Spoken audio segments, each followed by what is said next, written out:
Hello student, यहाँ पे question है three non conducting infinite planar sheets are parallel to the YZ plane. Each sheet has an uniform surface charge density. The first sheet with a negative surface charge density minus sigma passes through the x axis at x equal to 1 metre. तो देखो यहाँ पे मैंने diagram लिया हुआ है, इसको लेता हूँ मैं y एक्सिस और इसको लेता हूँ मैं x एक्सिस और z एक्सिस जो होगा वो आउट ऑफ प्लेन होगा. बात क्लियर है? z एक्सिस अगर आप स्क्रीन पे देख रहे हैं तो टुवर्ड्स योर सेल्फ, आपकी तरफ होगा z एक्सिस. ठीक है, तो अगर तीन प्लेट्स को मैं कुछ इस तरीके से रखूं कि ये वाईजेड प्लेन के एकदम पैरेलल होंगी, तो ये वो तीन शीट लिए मैंने यहाँ पे, है ना. बेसिकली होगा डायग्राम कैसे होना चाहिए, ये y है, ये x है और ये z है. तो किसी एक शीट को रखोगे तो आपको ऐसे रखना होगा, बट वैसे कॉम्प्लिकेटेड हो जाता तो मैंने फ्रंट व्यू ले लिया. फ्रंट व्यू मतलब बिल्कुल जहां से वो व्यू जब आप बिल्कुल सामने से देखते हो और आपको y एक्सिस और z एक्सिस तो पॉइंट दिखेगा आपको, है ना, और y एक्सिस कैसे दिखेगा, वर्टिकल. ठीक है, तो उस केस में मैंने तीन शीट ले ली. तो उन्होंने बोला जो तो फर्स्ट शीट है with A negative surface charge density minus sigma. कितनी सरफेस चार्ज डेंसिटी है, माइनस सिग्मा. ठीक है, अब अगर माइनस सिग्मा है सरफेस चार्ज डेंसिटी, उसको कहां पे रखा हुआ है, एक्स इक्वल टू 1 मीटर पे. तो चलिए एक्स एक्सिस पे लिख देता हूं, ये हो गया 1 मीटर. ठीक है, उसके बाद सेकंड शीट है जिसकी अननोन सरफेस चार्ज डेंसिटी है, उसको एक्स इक्वल टू 2 मीटर पे रखा हुआ है. तो अपने को नहीं पता इसकी सरफेस चार्ज डेंसिटी कितनी है. मैं ले लेता हूं सिग्मा डैश. ये पॉजिटिव भी हो सकती है, नेगेटिव भी हो सकती है. इसका आंसर हम सिग्मा की फॉर्म में निकालेंगे. ठीक, तीसरी शीट है उस पे -3 सिग्मा है सरफेस चार्ज डेंसिटी. बात क्लियर है? और ये कहां पे रखी हुई है, 4 मीटर पे. तो डायग्राम आपको क्लियर होना चाहिए यहाँ पे, है ना. थोड़ा सा स्पेस बना के चलते हैं. ये जो मैंने आपको समझाना था समझा दिया. अब सोचना स्टार्ट करते हैं. ठीक, इन्होंने क्या गिवन है यहाँ पे, the net electric field due to sheets 0 at x equal to 1.5. 1.5 कहां पे होगा, यहाँ पे कहीं पे, है ना. तो यहाँ पे आप बात समझो. मैं मानता हूं माइनस सिग्मा के कारण इलेक्ट्रिक फील्ड E1 आती है और वो होगी कहीं पे, चाहे वो राइट पे लो चाहे लेफ्ट में लो इस शीट के. वो आएगी कितनी, सिग्मा अपॉन 2 एप्सिलॉन नॉट आएगी. सिर्फ मैग्नीट्यूड लिख रहा हूं. और -3 सिग्मा के कारण जो इलेक्ट्रिक फील्ड आएगी उसको मैं E2 लिख देता हूं, और वो कितनी आएगी, 3 सिग्मा अपॉन 2 एप्सिलॉन नॉट. ठीक है, कंफ्यूज नहीं होना है, अभी मैंने डायरेक्शन नहीं बनाई. अगर मैं 1.5 मीटर पे बात करूं, यहाँ पे कहीं पे, है ना, यहाँ पे कहीं पे अगर मैं बात करूं तो माइनस सिग्मा के कारण जो इलेक्ट्रिक फील्ड आएगी E1 वो इस तरफ आएगी. ये बात क्लियर है? और -3 सिग्मा वाली जो प्लेट है 4 मीटर पे, उसके कारण जो इलेक्ट्रिक फील्ड E2 आएगी वो इधर आएगी. बात क्लियर है? ठीक है, तो इनका नेट निकालते हैं, E1 माइनस E2. बात क्लियर है? देखो मैं यहाँ पे निकालता हूँ, यानी कि E1 कितना है, सिग्मा बाय 2 एप्सिलॉन नॉट, और E2 कितना है, 3 सिग्मा बाय 2 एप्सिलॉन नॉट. अगर इनको हम सब्ट्रैक्ट करेंगे तो हो जाएगा 3/2 माइनस 1/2. तो ये आ जाएगा, नेट जो आ जाएगा वो इस तरफ आ जाएगा, वो कितना आ जाएगा, सिग्मा बाय 2 एप्सिलॉन नॉट. ये बात क्लियर है? कितना आ जाएगा इस तरफ, सिग्मा बाय 2 एप्सिलॉन नॉट. यानी कि बात को बिल्कुल ध्यान से समझिएगा, मैं डायग्राम में लिख रहा हूँ अब. ठीक है, मैं इरेज कर दूं वहां पे E1 एंड E2.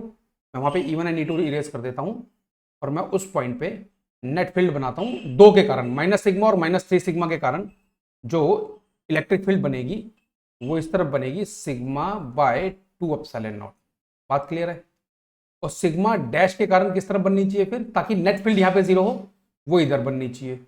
वो कितनी बनेगी, sigma dash by 2 epsilon not. बात क्लियर है? और यहाँ पे अगर नेट 0 होनी चाहिए तो हम इसको इक्वेट कर देंगे, sigma dash by 2 epsilon naught equal to sigma upon 2 epsilon not.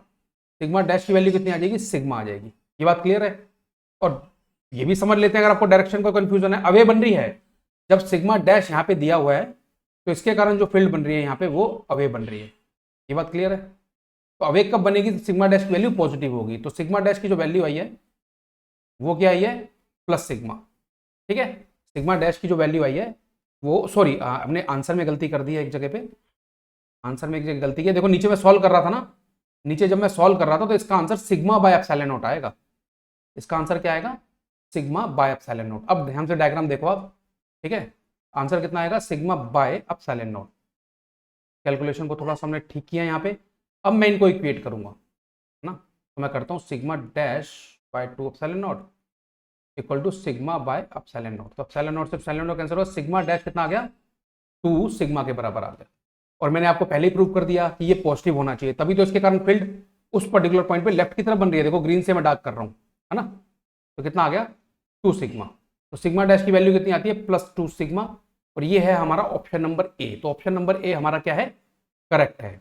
Option number ए हमारा क्या आ रहा है, कैलकुलेशन से करेक्ट आ रहा है। तो चलिए इन सबको इरेज करते हैं और आगे अगले ऑप्शंस की तरफ बढ़ते हैं। चलिए अब बात कर रहे हैं हम, सिग्मा डैश की वैल्यू कितनी आ गई, +2 सिग्मा। जहां यूज करना होगा हम कर लेंगे, कोई इशू नहीं है। Electric field at x equal to -2, कहां पे आएगा ये, यहां पे कहीं पे आएगा -2। बात क्लियर है। सिग्मा डैश के कारण जो फील्ड बनेगी उसको मैं E3 ले लेता हूं, चलेगा, कोई कंफ्यूजन तो नहीं है। E1 E2 E3 समझ आ गए, कोई कंफ्यूजन नहीं है यहाँ पे। अब ध्यान से देखो, ठीक है ना, x इक्वल टू -2 पे यानी कि इस प्लेन पे, यहाँ पे कहीं पे मैं एक पॉइंट ले लेता हूँ, ठीक है। यहाँ पे E1 यानी कि माइनस सिग्मा वाली जो प्लेट है उसके कारण जो E1 आएगा वो इधर आएगा, -3 सिग्मा के कारण भी E2 इधर आएगा, मगर सिग्मा डैश के कारण जो E3 आएगा, क्योंकि सिग्मा डैश क्या है, पॉजिटिव चार्ज डेंसिटी है, यानी पॉजिटिव चार्ज होंगे उसके ऊपर, तो उसके कारण जो आएगा वो E3 आएगा इस तरह।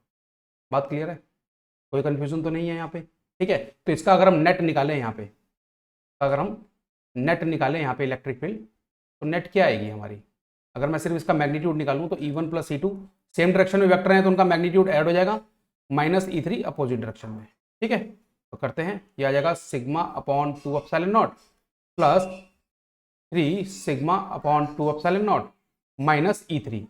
E3 की वैल्यू कितनी होगी, 2 सिग्मा, अपोजिट डायरेक्शन थी 2 σ/2 एप्सिलॉन नॉट। बात क्लियर है, ठीक है। तो कितना आंसर आ जाएगा इसका, 4/2, ये कैंसिल आउट हो जाएगा, ये दोनों ऐड हो जाएंगे, 4/2 यानी 2 σ/एप्सिलॉन नॉट -σ/एप्सिलॉन नॉट। तो कितना आंसर आ जाएगा, σ/एप्सिलॉन नॉट। तो ये आंसर पॉजिटिव आ रहा है, इसका मतलब जो डायरेक्शन होगी वो इस तरफ होगी, यानी कि x एक्सिस के लॉन्ग, जो कि हम क्या लेते हैं यूनिट वेक्टर उसके लिए i कैप। तो अगर ई नेट को मुझे वेक्टर फॉर्म में लिखना है, ई नेट को मैं वेक्टर फॉर्म में कैसे लिख सकता हूं, मैं लिख सकता हूं σ/एप्सिलॉन नॉट i कैप। बात क्लियर है। तो ये हमारा जो ऑप्शन नंबर बी है वो भी हमारा करेक्ट है, ठीक है।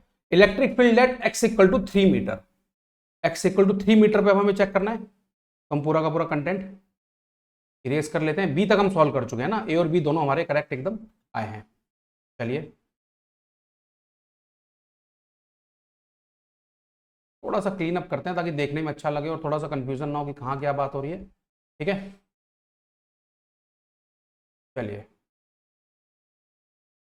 हाँ जी, अब हम बात करते हैं, कहाँ की बात कर रहे हैं, ये ऑप्शन नंबर सी में कहाँ की बात कर रहे हैं, ये बात कर रहे हैं x इक्वल टू 3 मीटर पे। तो x इक्वल टू 3 मीटर तो यहाँ पे आएगा बच्चे कहीं पे, तो इसका अगर हम प्लेन इस तरीके से लेते हैं, ठीक है, और यहाँ पे एक पॉइंट लेते हैं, ठीक है, तो इस पॉइंट पे E1 इस तरफ आएगा, बात क्लियर है, ठीक है। E2 जो -3 सिग्मा के कारण है वो इधर आएगा, और ये सिग्मा डैश जो है जिसका आंसर हमारा +2 सिग्मा आया था, इसके कारण फील्ड E3 इधर आएगी। ये बात क्लियर है, ठीक है, कोई प्रॉब्लम तो नहीं है। तो अगर इस पॉइंट पे हमें ई नेट निकालना है तो इस डायरेक्शन को पॉजिटिव मान के चलो, जैसे पहले किया था, इस डायरेक्शन को नेगेटिव मानता हूं, और एक ही लाइन में है सारे वेक्टर्स, तो बहुत सिंपली इसका मैग्नीट्यूड निकल सकता है, E2 + E3 कर लेंगे -E1 कर लेंगे, ठीक है। E2 की वैल्यू कितनी है, 3 σ/2 एप्सिलॉन नॉट प्लस E3 की वैल्यू कितनी है, E3 की वैल्यू होगी 2 σ/2 एप्सिलॉन नॉट। बात क्लियर है, ठीक है। सिर्फ मैग्नीट्यूड लिख रहा हूँ मैं यहाँ पे, याद रखिएगा। कोई आपको ये प्लस और माइनस, आपको जो ये सरफेस चार्ज डेंसिटी दी है ना, देखो होता क्या है, नेगेटिव चार्ज दिया है या पॉजिटिव चार्ज दिया है किसी प्लेट पे, वो मैटर नहीं कर रहा, क्योंकि ऑलरेडी मैं डायरेक्शन उसके अकॉर्डिंगली लेके चल रहा हूँ, इसलिए फिर मैं यहाँ पे सिर्फ मैग्नीट्यूड ले रहा हूँ, है ना। यहाँ पे आप ये मत सोचिएगा कि सर ये नीचे जो आप सॉल्व कर रहे हैं E2 को, उसमें -3 सिग्मा क्यों नहीं लिया, अरे माइनस का मतलब है कि उसके अकॉर्डिंगली मैंने डायरेक्शन ले ली है डायग्राम के अंदर, है ना। तो अब मैं यहाँ पे क्या निकाल रहा हूँ, सिर्फ मैग्नीट्यूड निकाल रहा हूँ, -E1 की वैल्यू कितनी है, σ/2 एप्सिलॉन नॉट। चलिए इसको सॉल्व करते हैं, 3 और 2 5 σ/2 एप्सिलॉन नॉट -σ/2 एप्सिलॉन नॉट, ये आ जाएगा 4/2 यानी 2 σ/एप्सिलॉन नॉट, ठीक है। 5 - 4 4 2 σ/एप्सिलॉन नॉट आ जाएगा, बट सी में आंसर क्या दिया हुआ है, σ/एप्सिलॉन नॉट, तो सी हो गया आपका रॉन्ग, ये आपका क्या हो गया, गलत हो गया, ठीक है।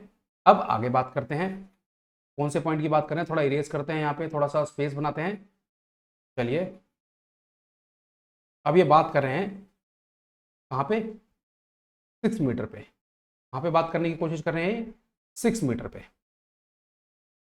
6 मीटर है कहाँ, देखो डायग्राम में ध्यान से देखो, 6 मीटर यहाँ पे कहीं पे है, तो मैंने यहाँ पे कोई एक पॉइंट ले लिया, ठीक है, बिल्कुल राइट में देखो, मैंने वहाँ पे कोई पॉइंट ले लिया, थोड़ा सा स्पेस और क्रिएट करते हैं ताकि और क्लियर हो, चलिए ठीक है। अब जो मैंने वहाँ पे पॉइंट लिया है उसको मैं ग्रीन कलर से दिखा रहा हूँ, यहाँ पे माइनस सिग्मा के कारण जो इवन फील्ड बनेगी वो किस तरफ बनेगी, इस तरफ बनेगी, क्योंकि नेगेटिव चार्ज क्या करता है, टुवर्ड्स सेल लाइंस जाती है ना, तो नेगेटिव के कारण ऐसे जा रही हैं। अब बात करते हैं E2 की, यानी -3 सिग्मा के कारण भी इधर ही बनेगी, वो बन जाएगी E2, और +2 सिग्मा के कारण जो E3 फील्ड बनेगी वो इधर बनेगी। बात क्लियर है, ठीक है। तो इसको जब मैं सॉल्व करता हूँ, मैं इस डायरेक्शन को पॉजिटिव मानता हूँ और इस डायरेक्शन को मैं नेगेटिव मान के चलता हूँ, है ना, क्योंकि इस डायरेक्शन में हम आई कैप लेके चलते हैं और इस डायरेक्शन में माइनस आई कैप लेके चलते हैं, तो कोई इशू नहीं है। ई नेट निकालते हैं, ई नेट कितना आ जाएगा, E3 minus E1 plus E2। बात क्लियर है। E3 की वैल्यू कितनी आएगी बच्चे, वो आएगी 2 sigma upon 2 epsilon not minus E1 plus E2, क्या आ जाएगा, sigma upon 2 epsilon naught plus 3 sigma upon 2 epsilon naught, तो ये आ जाएगा सिग्मा बाय एप्सिलॉन नॉट, ठीक है, 4/2, 4/2 आ जाएगा, 4/2 यानी 2 सिग्मा बाय एप्सिलॉन नॉट। तो सॉल्व करेंगे, आ जाएगा minus sigma divided by epsilon naught. तो माइनस का मतलब क्या है, माइनस का मतलब ध्यान से देखना डायग्राम में, थोड़ा सा हाईलाइट करके आपको बताता हूँ, ठीक है। माइनस का मतलब बच्चे ये होता है वहाँ पे कि जो नेट फील्ड आएगी 6 मीटर पे वो इस तरफ आने वाली, ठीक है। तो ई नेट 6 मीटर पे जो ई नेट हम लिख सकते हैं वेक्टर फॉर्म में, वो हम लिख सकते हैं minus sigma by epsilon not I cap. बात क्लियर है, यही आएगा ना, तो उसकी डायरेक्शन इस तरफ है, तो यानी कि ऑप्शन नंबर डी हमारा एकदम करेक्ट है। ऑप्शन नंबर डी जो है वो हमारा करेक्ट आंसर है। बाकी ये वेक्टर फॉर्म में कैसे लिखते हैं ये सब आप जानते ही हो, है ना। नेगेटिव प्लेट के कारण जो फील्ड आएगी कहीं पे भी, देखो ऊपर बना रहा हूँ, नेगेटिव, अगर किसी प्लेट पे नेगेटिव चार्ज डेंसिटी है तो उसके कारण उस पर फील्ड कैसे आएगी, ऐसे आएगी। अगर पॉजिटिव चार्ज डेंसिटी है तो उसके कारण फील्ड कैसे बनेगी, ऐसे बनेगी उसके अराउंड सराउंडिंग में। तो ये तो हम ऑलरेडी जानते हैं सब कुछ, उसके बेस पे हमने सॉल्व किया, हमारे आंसर आए हैं option number A, option number B and option number D. Clear है। So I hope I have answered your question. Thank you very much.